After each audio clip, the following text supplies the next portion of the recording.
It's Monday, which means it's time for the weekend box office report brought to you by our friends at AMC Theaters. Disney wins the box office battle again with a dominating third week performance by The Jungle Book. The live action adaptation took in $42.4 million for an easy win at the number one spot with $252 million domestic, well on its way to becoming 2016's fourth $300 million plus domestic grosser. In a battle for the number two spot, The Huntsman Winter's War and the weekend's top newcomer Keanu were practically neck and neck. Huntsman took in $9,390,000 for the number two spot, with Keanu taking in $9,350,000 for the number three spot. The other wide release, Mother's Day, took the number four spot with $8.3 million, and at number five, Barber Shop, the next cut, took in $6.1 million. Christian, thoughts on the weekend's box office? Well, the first thought is the only people who saw Ratchet and Clank were the people who made Ratchet and Clank. There's nowhere to be found, that movie.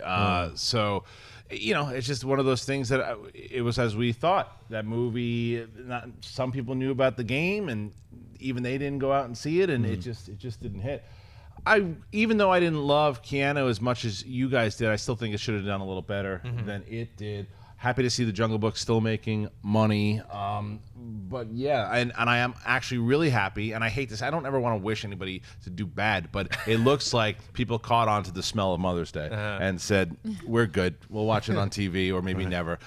So those were the ones that kind of stood out, but it's Jungle Book. I mean, it seemed to me that that's the quality. That's what people are going to see. Huntsman is still a curiosity on week 2. So these actually make sense for the most part. I just would have liked to see Keanu do a little better. Dennis? Yeah, none of us actually got our box office predictions correct because none of us had Huntsman at number 2. We all had, I think, Keanu at number 2 and maybe Mother's Day at number 3.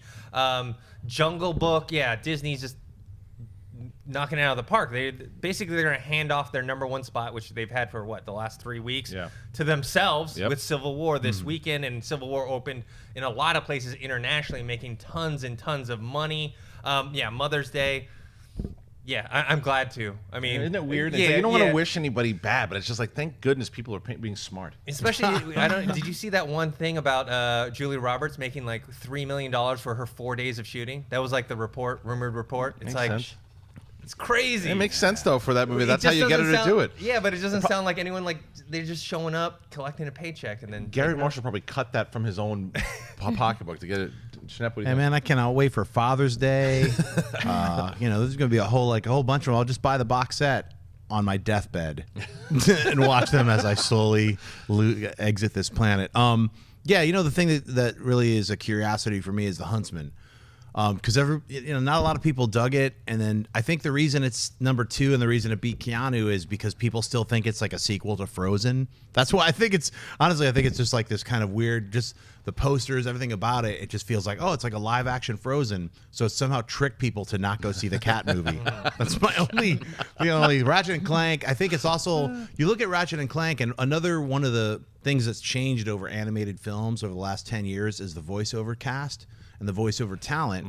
And Ratchet and Clank is a real telling example, is if you don't get like A-list voiceover talent, because that's mom and dad are the ones that take the kids to see animated movies. So mom and dad are the ones that you're trying to entice with the voiceover talent. And if you have people who are like 15, 20 years out of prime time as far as A-listers, they're still all A-listers, but they're just not in the current movies. That's what the Ratchet and Clank voiceovers. It's a list that's a little bit not super A-list of now. So I think it ended up like making a lot of parents be like, well, what's this? It felt like it's out of time. Right. So it's something to be painfully aware of, unfortunately. I was hoping Keanu would do better. Yeah. I mean, I enjoyed it. It wasn't it's not going to be my favorite comedy of the year, but I enjoyed it enough where I thought maybe more people would have seen it. But I think a lot of people saw maybe the trailers and were just like, oh, this looks stupid or whatever. You have to buy into that Key and Peele humor. Yeah, I agree. And I would have liked it to done better. Like I said, I think that everybody enjoyed it a little bit more than I did, but I still really enjoy those guys. And I want to see them do well because I want to see more movies from them, because the moments that really hit in that movie